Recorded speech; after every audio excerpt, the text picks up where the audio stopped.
de la historia y a esta columna que se llama Vida cotidiana, historia y sociedad en debate. Ok, buenos días a todas y todos, mucho gusto. Mi nombre es Laura Carolina Hernández Romero, soy trabajadora social egresada de la Universidad Nacional de Colombia desde hace ya 7 años.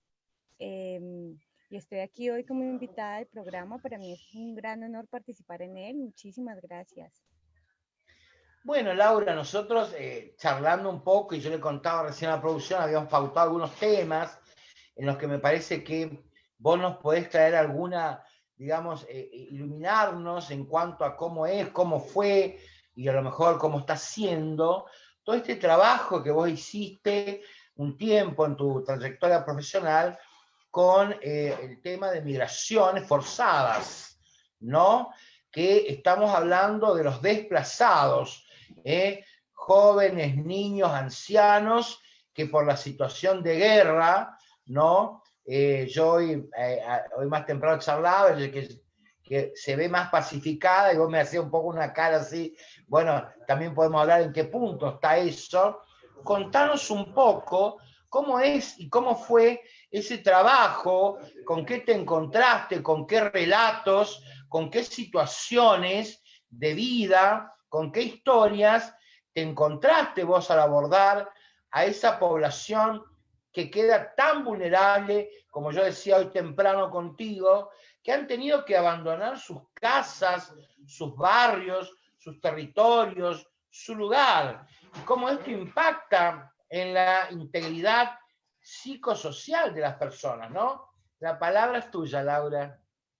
Bueno, primero contarles, Colombia, digamos, la historia de Colombia data de un largo conflicto armado interno, un conflicto que se ha prolongado por más de 60 años ya, el cual, pues, digamos, ha generado, ha tendido a degradar la dignidad humana, ha despojado de todo rasgo de humanidad a las personas, presentándose una grave crisis humanitaria en el país, ¿sí?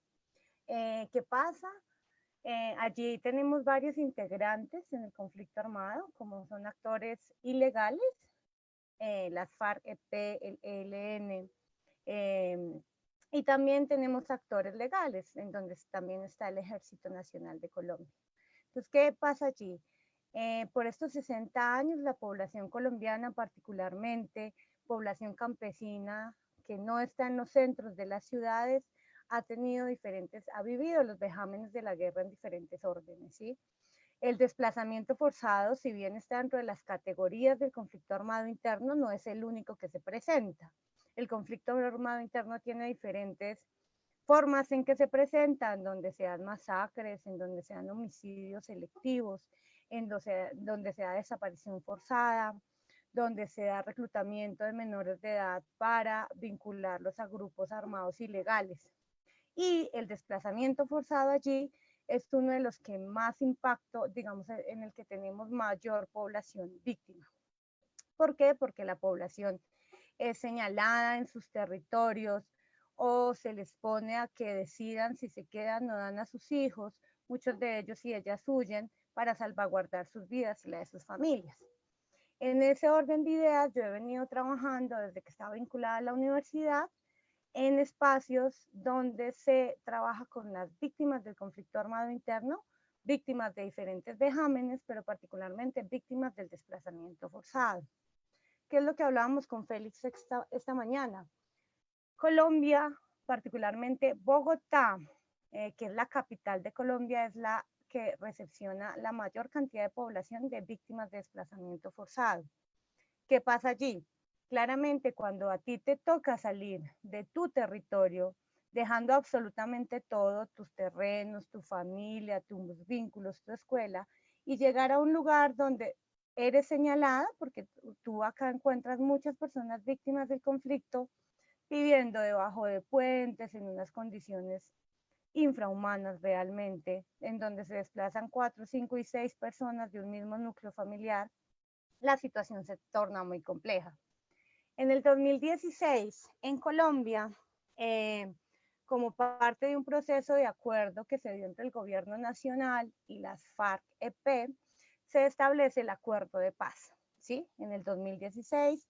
Sin embargo, eso pasa por un plebiscito en donde todos los colombianos y colombianas tenemos que votar a favor o en contra de este acuerdo. Lastimosamente, en octubre del 2016 gana el no al plebiscito, por ende, digamos que el gobierno nacional tiene que tomar otras medidas para que se materialice el acuerdo de paz, y de allí empieza a haber todo un proceso en Colombia de posconflicto, en donde la mayor prioridad en el país se vuelve la atención a las víctimas del conflicto armado y también a la reinserción de las personas vinculadas a las FARC-EP para nuevamente reintegrarse a la sociedad civil. ¿Me escuchas? Escuchando atentamente, Laura. Me impactó mucho lo que vos me adelantaste acerca del tema de el uso, vamos a hacer directamente la palabra uso de las mujeres como botín de guerra. Y hay que decir que Laura tiene diplomados y también se ha formado digamos, en el análisis, la intervención con mujeres en situación de vulnerabilidad, ¿no es cierto? Entonces, contame un poco qué valor tienen, porque acá estamos hablando del uso del cuerpo del otro, ¿no? Acá el otro, la esclavización, podríamos decir, por fuerza de las armas que se ejerció sobre mujeres y niños también, calculo, ¿no? Claro que sí.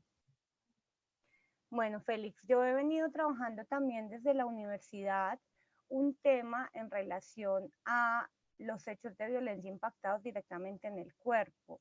Yo realicé un proceso de acompañamiento precisamente con dos mujeres víctimas del conflicto armado, particularmente desplazamiento forzado, una que venía del Chocó y otra que venía de Barranquilla, en un proceso de terapia corporal. ¿Qué fue lo que se hizo allí? Hicimos allí fue acompañar a estas dos mujeres a través de un terapeuta corporal vinculado en ese tiempo a la Universidad Nacional, un terapeuta francés, en donde lo que hicimos fue mirar las huellas de la guerra en el cuerpo, porque si bien los impactos emocionales y vivenciales están, digamos, se manejan a través de la psicología o se brindan espacios para que la gente viva, se abren refugios, los impactos se viven directamente en el cuerpo. ¿Qué fue lo que evidenciamos allí? Cómo las profundas huellas que estaban en estas personas, no solo en sus psiquis, sino también en sus cuerpos, y era cómo los desplazamientos de estas mujeres y sus familias fueron generando una serie de emociones que no se lograron tramitar y que se fueron colocando y haciendo carne en los cuerpos de las personas.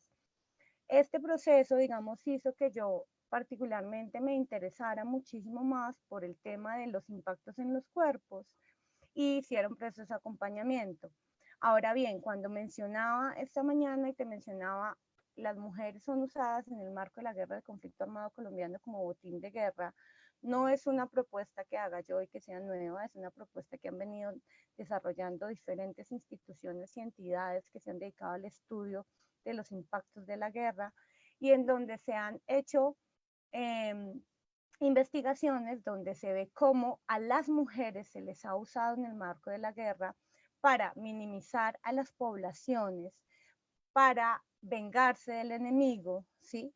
Entonces, un grupo armado que tiene problemas con otro o que quiere llegar a implantar miedo en una población, lo que hace es llegar y tomar a las mujeres, no en todos los casos, sino todos los grupos, pero sí es algo que, digamos, se evidencia con mucha claridad en algunos momentos y es cómo las mujeres se usan para afectar a la comunidad, pues porque las mujeres son las que configuran, están acompañando el proceso de las familias, para violentarlas y abusarlas sexualmente y degradar su dignidad a tal punto de minimizarlas, ¿sí?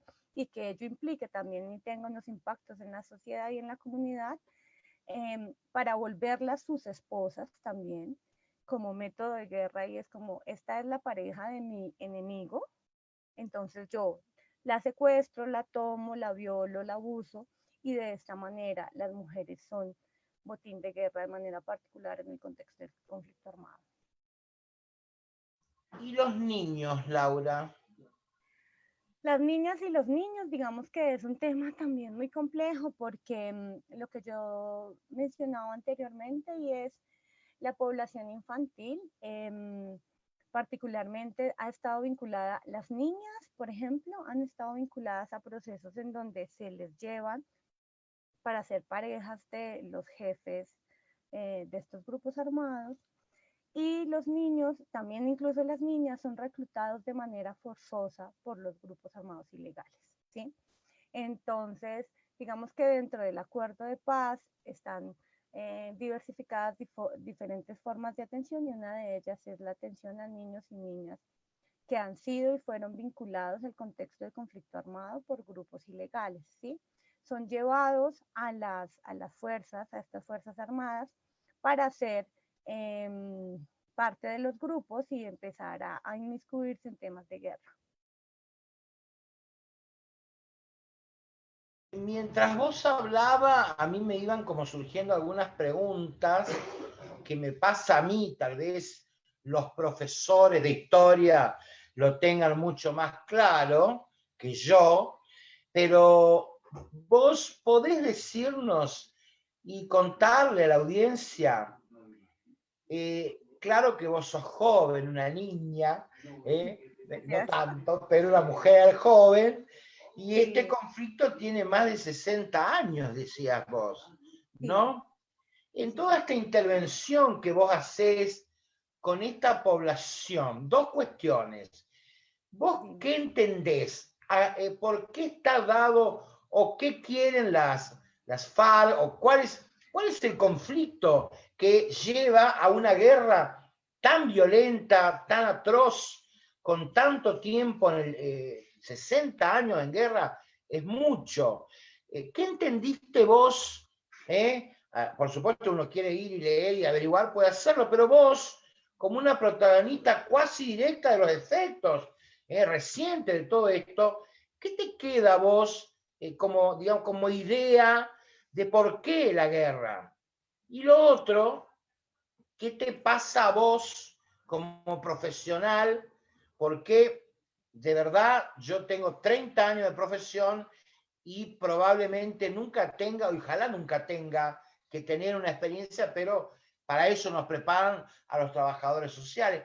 ¿Qué te pasó a vos como mujer, como profesional? ¿Cómo te sentiste en esa intervención? Entonces, lo primero, a ver, ¿qué entendés vos de esto? A ver si nos podés contar a los argentinos y a quienes nos escuchan, ¿qué elucidás vos de eso? Y segundo, ¿cómo te impactó a vos trabajar en ese tema? Ok, bueno, la configuración de, hay muchos, hay digamos como muchas cosas que hacen que se configure como tal esta guerra y que se mantenga y claramente ha cambiado pues digamos a través del tiempo. En un inicio se configuran, hablo de las FARC, eh, se configuran como un grupo campesino, ¿sí? De campesinos que deciden tomarse las armas para ir contra el poder porque se estaban viviendo varios flagelos por parte del Estado, ¿sí?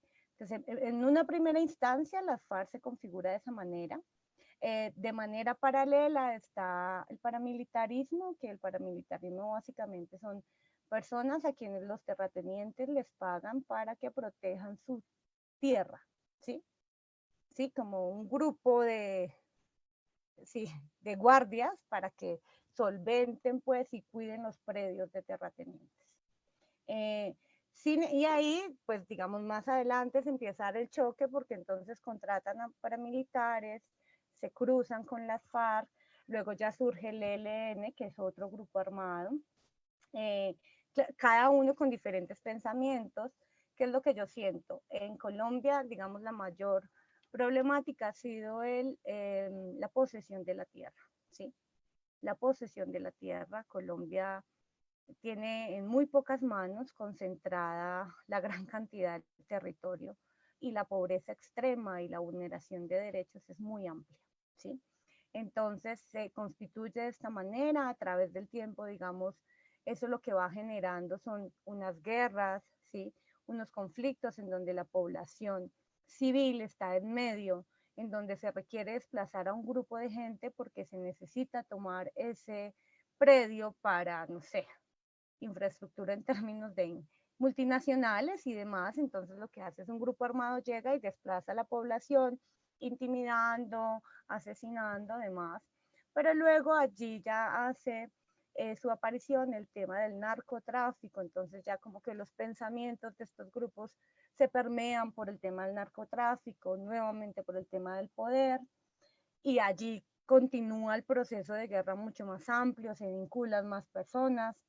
Eh, yo tuve la posibilidad de acompañar por un tiempo muy corto a mujeres ex participantes de la FARC-EP y escuchar sus historias de qué las había hecho llegar a vincularse a las FARC. Y para mí fue muy impresionante porque yo un poco vive una de lo que dicen los libros, pero la realidad es totalmente diferente o por lo menos no es tan parecida a la de los libros. Y por ejemplo me impactaba mucho que una de estas mujeres, dos de ellas, eh, ella me dijo, una de ellas me dijo, yo me vinculé de manera consciente, a mí no me reclutaron, sino me vinculé a las FARC porque cuando yo era muy pequeña a mí me violentaban mucho, ¿sí? Y yo estaba muy cansada, yo tenía 14 años, estaba muy cansada de que me golpearan, de que mis padres me agredieran. Y cuando llegaron las mujeres de las FARC al territorio, mujeres vestidas de militares, con armas, a mí me gustó mucho esa figura porque sentía que si yo podía tomar una figura como tal, nunca nadie más me iba a violentar. Y por esa razón me vinculé, porque me veía poder al otro lado y veía respeto, ¿sí? Entonces, a mí ese tipo de historias me ha impactado mucho, porque si bien mucha gente ha sido reclutada de manera forzosa, otro montón de personas no. Ha sido por elección y por elección dada unas condiciones de vida previas en donde la desigualdad, en donde la pobreza, en donde la violencia han imperado en sus vidas y terminan sintiendo que es mucho mejor participar en un grupo armado ilegal a vivir las condiciones actuales en las que su vida se ha desarrollado. Entonces, digamos que un poco para volver a la pregunta que me hacías, es el porqué de la guerra, yo siento que tiene muchos, digamos, como muchas aristas de por qué se ha mantenido, se ha conservado, pero particularmente tiene que ver con unas lógicas de poder en donde tener guerra termina siendo útil para un Estado porque en Colombia particularmente hay mayor inversión en términos de defensa, armas de guerra y demás que en proyectos de educación, ¿sí? El porcentaje de la inversión que se hace es totalmente ilógica y la guerra mantiene y sostiene a unos grupos y a unas élites que si bien por un lado pueden decir que están trabajando para el posconflicto, realmente por otros lados lo que están es apoyando la guerra porque termina siendo útil económicamente hablando. ¿Y qué te pasó a vos como mujer, como profesional del trabajo social en esa intervención?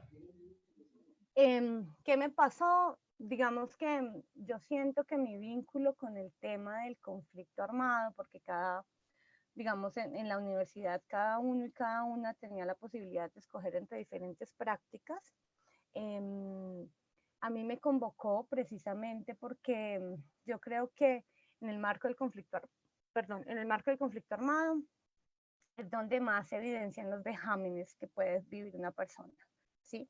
Una persona víctima del conflicto armado puede vivenciar en su cuerpo diferentes tipos de violencia en un mismo tiempo, en un mismo momento, ¿sí?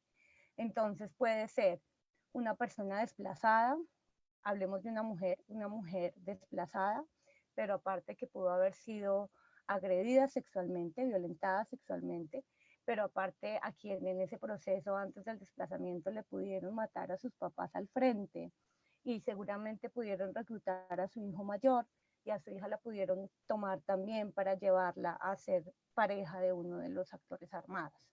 Entonces, me ha parecido que trabajar con las víctimas del conflicto armado es todo un reto y realmente un reto físico, emocional, personal, y es poder ir a acompañar a estas mujeres, hombres, niñas, abuelos, abuelas, a semidamente llevar una vida después de vivir estos hechos victimizantes que no son cualquiera, y que realmente una de las características de Colombia es esa, y es que es el único país que en la actualidad sigue viviendo los hechos de un conflicto armado interno y en donde las personas han tenido que vivir y superar ese tipo de situaciones violentas, sociopolíticas y físicas en sus cuerpos. Entonces, me convocó mucho poder acompañar a estas personas.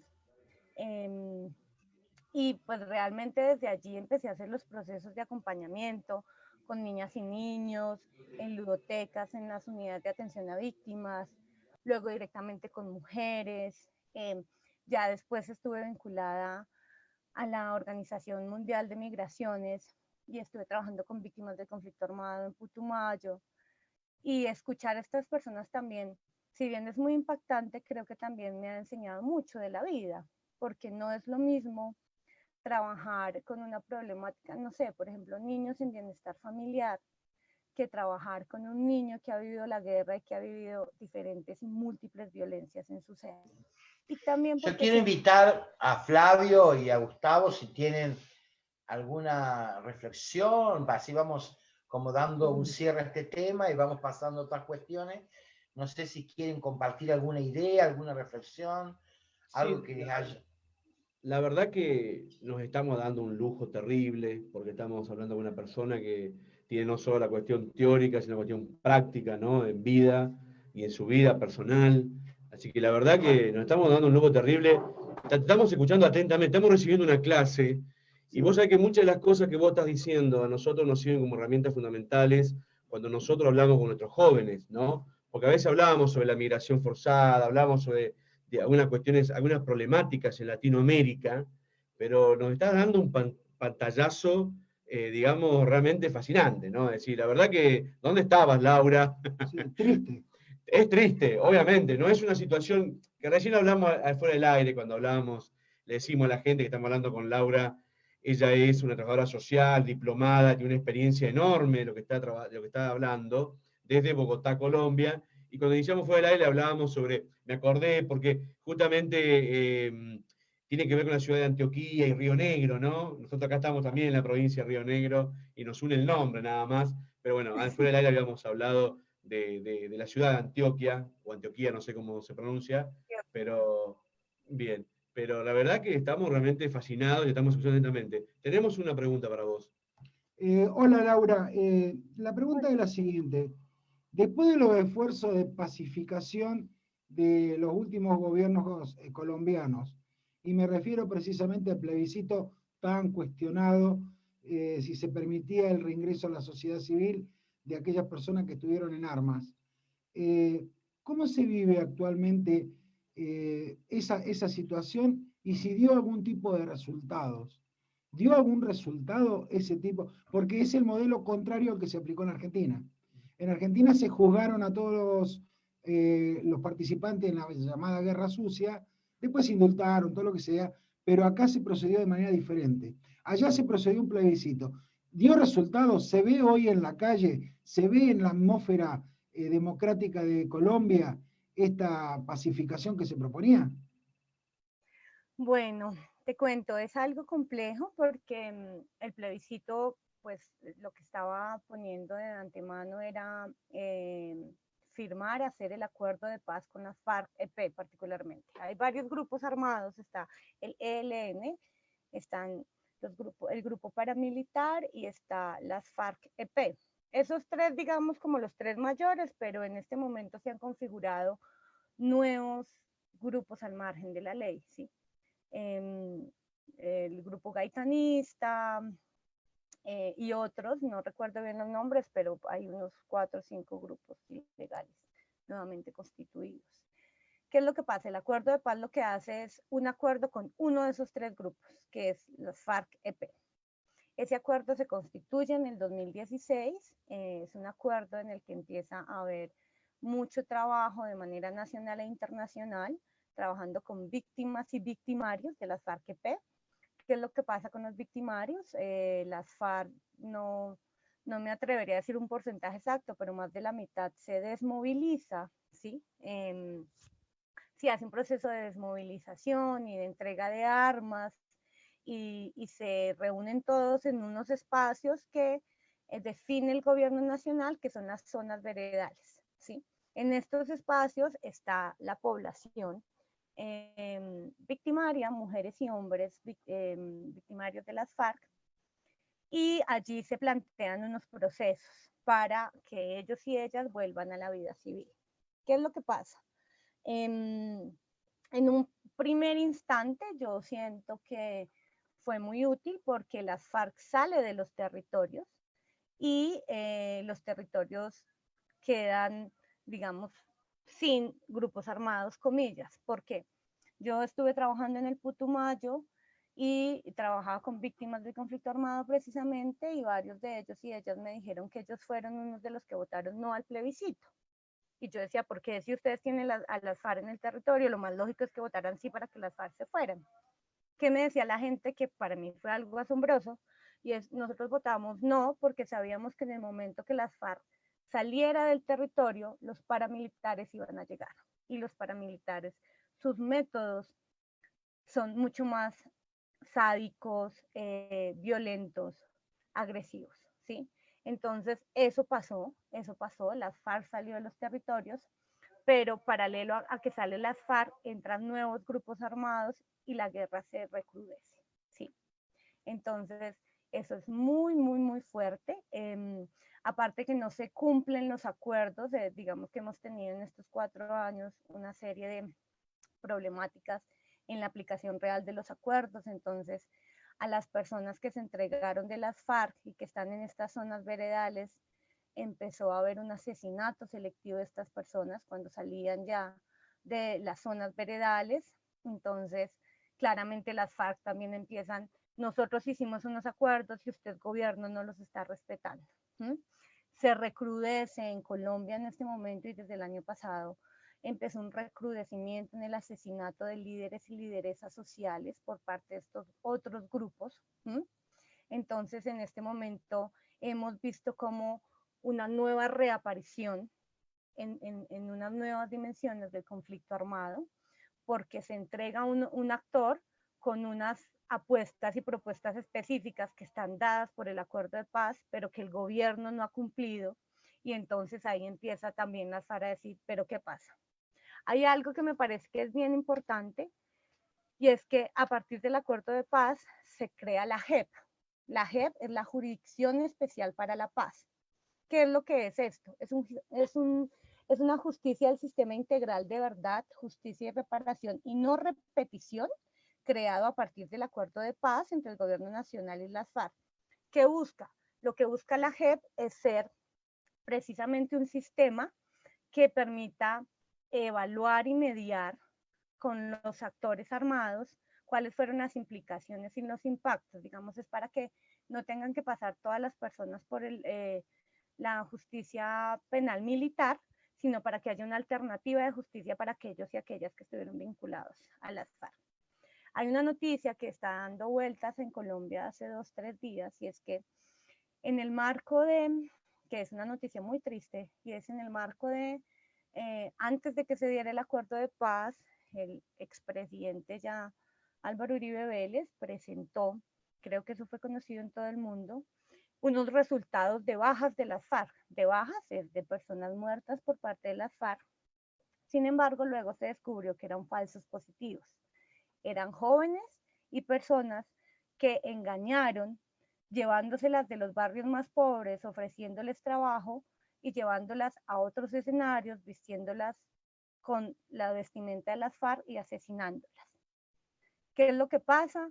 La noticia que sale ahora, hace 2 días, que es muy impactante, es que la Justicia Especial para la Paz puso en evidencia esto de los falsos positivos, de toda la población civil que fue engañada y puesta como botín de guerra, y sí, como premios de bajas de las FARC. Y sale una noticia de que eran 2.000, aproximadamente 2.000 personas como falsos positivos. Y hace 2 días sale una noticia en donde la Justicia Especial para la Paz dice que después de haber escuchado a los actores y demás, no son 2.000 personas, sino 6.408 personas que fueron utilizadas como falsos positivos. Entonces, ¿qué es lo que se pone allí pues, sobre la mesa? Y es, el gobierno nacional usó civiles para mostrar unos resultados que no eran reales, y ello se da gracias a la JEP, y la JEP es una de las creaciones que sea parte del acuerdo de paz. Entonces, si bien sí creo que con el acuerdo de paz logramos unos avances en términos legales, constitucionales y de acompañamiento a las personas, también por las mismas condiciones en donde no se han cumplido estos acuerdos, el recrudecimiento de la guerra está volviendo nuevamente al país. Gustavo. Apasionante, te digo. Le decimos a la gente, estamos hablando con Laura Carolina Hernández, estamos en directo con Bogotá, Colombia, gracias a Fivertel, que nos permite el ancho de banda para que podamos estar en vivo y en directo, saliendo por la red, estamos saliendo por Facebook, por nuestro canal de YouTube, mucha gente te está escuchando atentamente, la verdad que nos dejás en algunas cuestiones, hay cuestiones que uno por ahí sabe y escucha o ve Yo no en los sé los medios. conductores del programa, pero podemos consagrarla a Laura como una corresponsal de Sí. Aprendiendo de la Historia en Bogotá, si ustedes quieren. Además, mi amiga y colega es una persona sumamente comprometida y cada tanto seguramente podremos charlar con ella. Sí, ahí tenemos otra pregunta, pero antes que nada, decirte, Laura, que realmente nos encanta, nosotros que enseñamos problemáticas de conocimiento, problemáticas sociales latinoamericanas, justamente Colombia es un factor, ¿no? No deja de ser el Cono Sur, no deja de ser América del Sur, y la verdad que es impresionante. Estimada, yo con esto voy a hacer la última pregunta que hago, pero tengo 40. Sí. Lo que pasa es que le solicito una respuesta en la brevedad por los tiempos que nos corren y porque quiero dejar espacio a los demás. Doy vuelta a página. ¿Cuál es el impacto social desde una perspectiva humana y sobre todo de género de la gran migración venezolana que hay o la diáspora venezolana que se está generando? ¿Cómo impactó socialmente y sobre todo en la parte de género en la sociedad colombiana? Bueno, intentaré ser breve. Claramente en Bogotá y en Colombia tenemos migración, una amplia migración de población venezolana. Impactos, yo creo que impactos en diferentes sentidos, impactos tanto para las y los colombianos como para las y los venezolanos. Primero decir que el hecho de recepcionar a población venezolana ha generado unas implicaciones también en términos económicos, ¿sí? Porque claramente la mano de obra que cobra una persona venezolana versus una persona colombiana es mucho menor. ¿Eso qué ha hecho y qué ha implicado? Que trabajos informales, ¿sí?, se vayan más para el lado de población venezolana, dejando a la población colombiana, pues digamos, sin vínculo y sustento económico. Hemos tenido impactos también de violencia, ¿sí? Tenemos mucha población que ha venido de Venezuela y ha generado robos, asesinatos y demás cosas. Eso hablando en términos negativos, yo reconozco y he estudiado, el año pasado estudié un diplomado en términos del tema de migración también, y es los impactos que han tenido la población venezolana también son muy, muy complejos porque pues se les ha rechazado, se les ha discriminado. Las mujeres, lo primero que fue como las mujeres venezolanas fueron las que empezaron a ser usadas en los prostíbulos colombianos, ¿sí? Y nuevamente el tema de los cuerpos femeninos puestos a disposición del poder. Entonces, también la cantidad de niños y niñas que hemos visto en las calles, sin alimentación, sin dormir, las condiciones infrahumanas que viven ellos y ellas son muy complejas. Entonces, siento que ha habido también un tema de xenofobia muy fuerte en Colombia con la población venezolana. Han habido una serie también de mitos, como que vienen a buscar marido, vienen a robar a la gente. Habrán cosas que sí pasen, habrán otras que no pasen, pero pues claramente se ha ampliado la cantidad de población, ahora con el tema de COVID también los temas de seguridad, bioseguridad, pues han tenido implicaciones. En general, creo que el tema de la migración ha tenido impactos en todos los órdenes, tanto para Colombia como para las personas que vienen de allí, porque la migración también es un tema, pasar la frontera, durar 4 días caminando con niños y niñas en los brazos, sin nada de comer, es una situación de derechos y de vulneración muy, muy fuerte. Laura, contanos tu viaje a Argentina. Yo recuerdo haber recibido una información de 2 estudiantes en aquel momento de trabajo social de la Universidad Nacional de Colombia que querían hacer un trabajo sobre Natalio Kirchnerman. Yo en ese momento era director de la carrera de trabajo social acá en la FADEX y bueno, inmediatamente nos articulamos. Contanos cómo fue esa experiencia. Estuviste varios días, establecimos una relación profesional y personal muy linda y hasta hoy, así que muchas gracias. Un saludo también al colega Jairo Ortegón, que te acompañó en ese momento. Contanos cómo fue esa experiencia.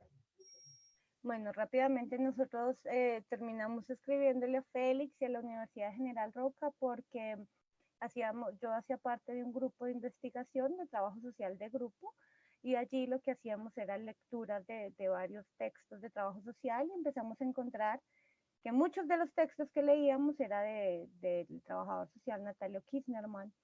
Entonces nos empezamos a preguntar, bueno, este es el personaje que más producción tiene en términos de trabajo social en Latinoamérica y quisiéramos hacer una investigación de su vida y obra. Y por esa razón nos contactamos con General Roca, particularmente contigo, y viajamos para hacer una investigación de su vida y de sus postulados académicos en aras de proseguir nuestra investigación con lo que implicaba el trabajo social de grupo. ¿Qué encontramos allí? Que fue realmente novedoso y para nosotros, pues en general la vida de Natalio Kirchnerman, pero Natalio hacía unas apuestas muy interesantes con el tema del arte, de formas alternativas para abordar las poblaciones que nos convocaron mucho porque era algo de lo que nosotros estábamos viendo hasta ahora, que estaba como surgiendo en Colombia, pero que luego nos vinimos a dar cuenta que Natalio lo aplicaba 50 años atrás. Entonces fue muy interesante poder hacer ese abordaje y ver cómo Natalio realmente hacía. Yo creo que ustedes no sabían que él fue secretario de Cultura de la municipalidad varios periodos y que creador de las murgas en los barrios, de aula y cultura en los barrios, del proyecto Construyendo Lazos Intergeneracionales. O sea, realmente fue un gran amigo mío, un gran maestro, y me acuerdo que ustedes estaban tan ávidos de saber la vida de Natalio, qué hizo, aparte de escribir por lo que llega allá y al mundo. Recordemos que Natalio publicó 37 libros traducidos en más de 22 idiomas en todo el mundo, y estaba acá con nosotros, fue docente nuestro, así que realmente yo los veía a ustedes, a Jairo y a vos, tan ávidos de la otra parte, digamos, que también fue Natalio, porque él era, escribía, porque era licenciado en letras y filosofía, y además el arte para él siempre ocupó un lugar muy importante para producir hechos sociales, ¿no? Sí, para nosotros fue muy importante eso porque, como les comento, pues nuestro acercamiento era a partir de los textos y libros que habíamos visto y estudiado, pero ir a ver cómo hacía el trabajo social, ¿sí? Cómo se materializaba en un contexto real, nos sirvió muchísimo también para nuestras propias experiencias profesionales y laborales, porque hacíamos también un enlace con procesos que habíamos visto en Medellín, en donde se tramitaban temas de violencia y demás a través del arte, exposiciones y cosas a nivel cultural que Natalio llevaba años luz trabajando y que nosotros no teníamos ese conocimiento. Y fue muy, muy agradable y creo que nos ayudó mucho también para redireccionar nuestros caminos profesionales y ver por qué ámbitos queríamos empezar a acompañar y a trabajar con la población. Laura, vamos como en los últimos 5 o 10 minutos de mi columna. porque, viste, no puedo decir la televisión es tirana, pero la radio también es tirana.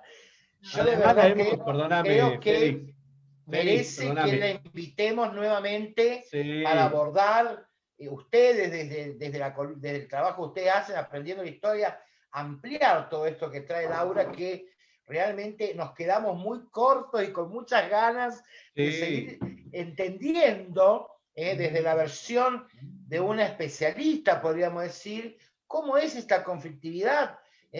Así que bueno, el eje un poco que quería abordar contigo es qué pasó en pandemia en Bogotá, en Colombia, cómo lo atravesaron, cómo lo están atravesando, qué pasó con la gente, qué pasó.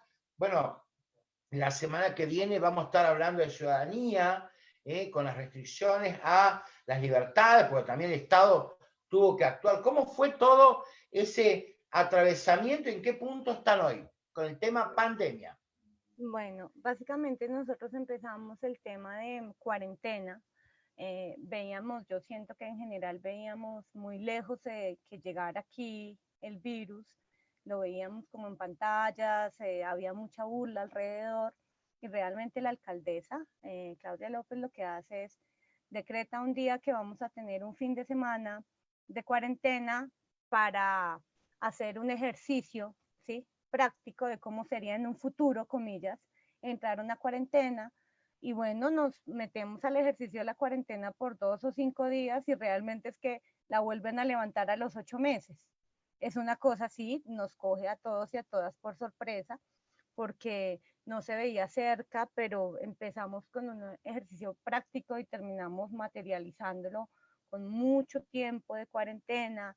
Aquí hubo cuarentena estricta, hubo cierre total del comercio, de las escuelas, de las universidades, toques de queda, pico y cédula, solo una persona podía salir al mercado. Digamos que sí se sintió mucho, particularmente el tema de las personas que viven en la actualidad, del trabajo informal, personas que salen a vender en las calles y que tienen el diario con lo que hacen cada uno de los días. Entonces el impacto fue muy fuerte, sigue siendo fuerte, la desvinculación laboral ha sido profundamente alta. Por ejemplo, yo llevo muchísimo tiempo desvinculada laboralmente precisamente por ello, porque las personas perdieron sus trabajos, porque gracias al tema de trabajo virtual se redujo también la cantidad de personas requeridas en las empresas y en los procesos sociales. El tema de no vínculo con otras personas por la proximidad con el virus también hizo que los trabajos sociales de acompañamiento de población se redujeran un porcentaje muy alto. Y ¿Cómo está el proceso de vacunación allá, Laura? Ay, Félix, eso es otro tema. Aquí particularmente en Colombia se le hizo todo puesta en escena la llegada de las vacunas. Fue algo que produce burla nacional, imagino internacional.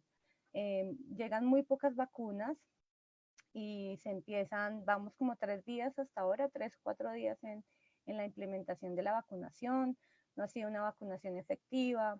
Al segundo día ya se habían desaparecido 208 vacunas.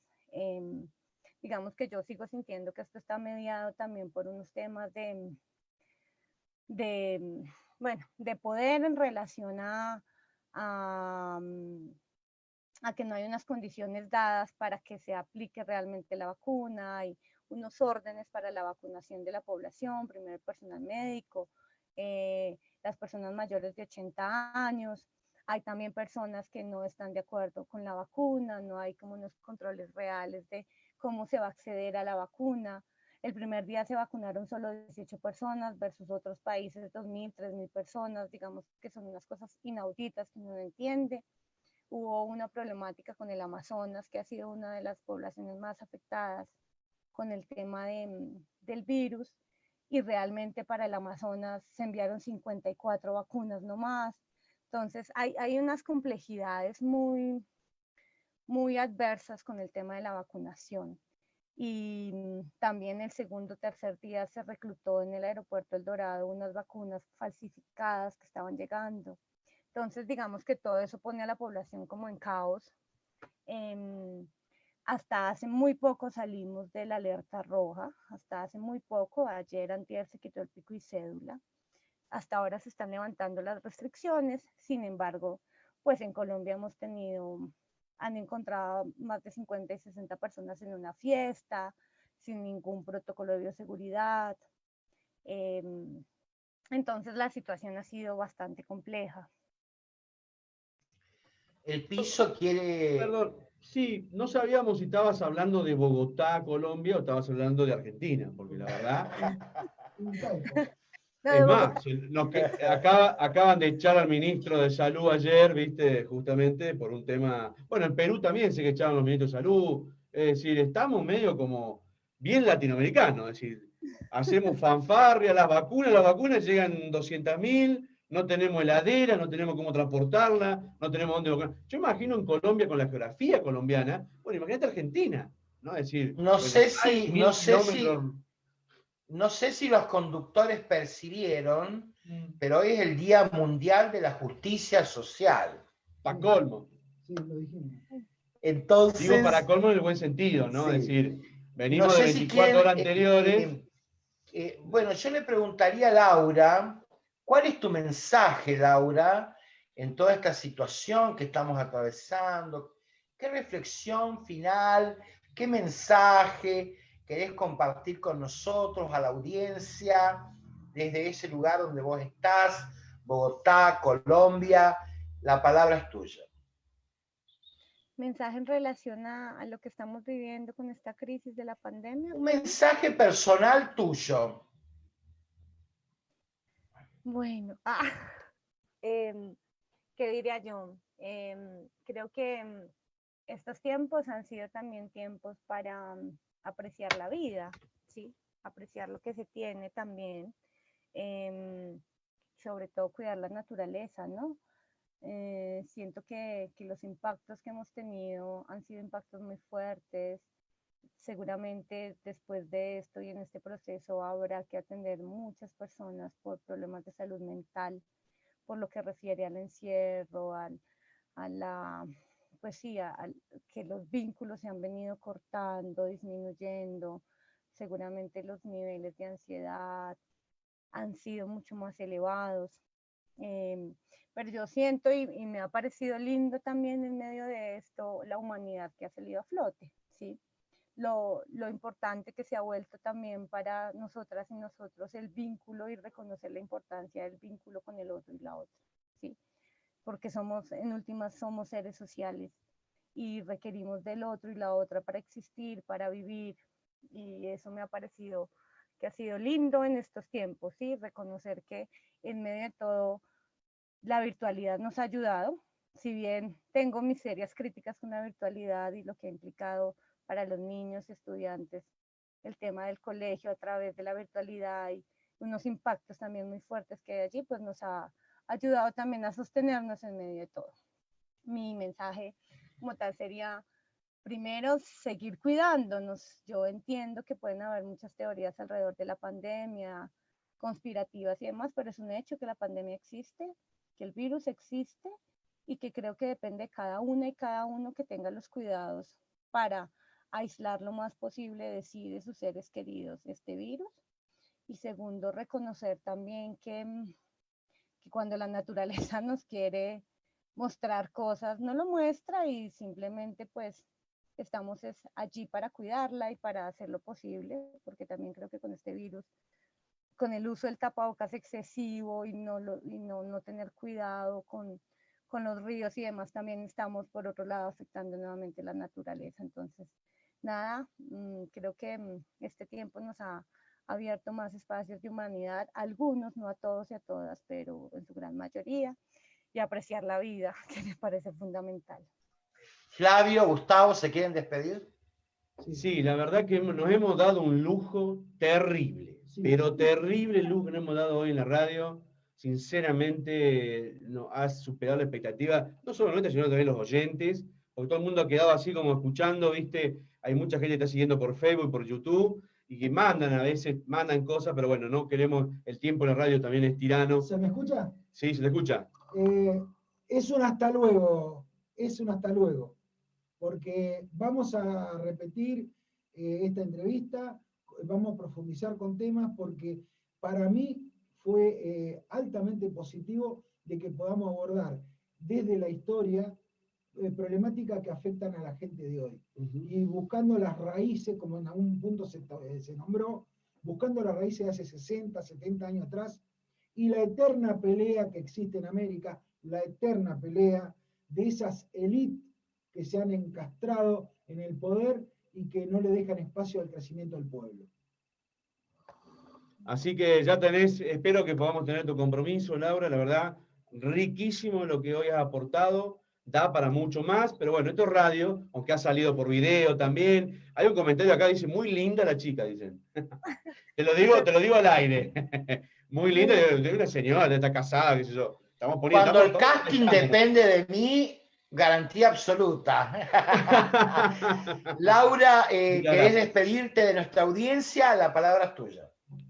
Bueno, muchísimas gracias a todas y a todos los que se dieron el tiempo y el espacio para escuchar. Yo les hablo desde la vivencia personal y desde lo estudiado y lo vivido en el diario y en la vida cotidiana, como bien se llama la columna. Muchas gracias, Félix, y a todo el equipo de trabajo, a Flavio y a Gustavo. Para mí ha sido un honor poder contarles una realidad desde mi perspectiva. Hay muchas perspectivas y cada ser es un mundo y les contará diferentes cosas, pero bueno, esa es la que he vivido yo y la que he construido en mi vida. Muchas gracias. Bueno, y te convoco a ser nuestra digamos, corresponsal. Te voy a mandar yerba y dulce de leche, que no es poco. Okay. Gracias, querida amiga, colega, gracias por tu tiempo. Allá son 2 horas menos, así que ella se levantó 5:30, 6 para ya contactarse, hablar conmigo. Yo también me levanté 5:30, 6, pero a otras cuestiones. Muchas gracias. Quiero hacer una salvedad porque quedó la entrevista de el licenciado Juan José Ruiz Rodríguez pendiente por una cuestión de salud de Juanjo. No es coronavirus, me pidió que lo aclare, pero la vamos a tener en algún momento. Bien. Y hoy realmente, que habíamos pensado en Eliana Mendeleev Luna, va a estar el sábado próximo con nosotros. Ella es licenciada y magíster en ciencias políticas y va a estar hablando de la ciudadanía en tiempos de pandemia.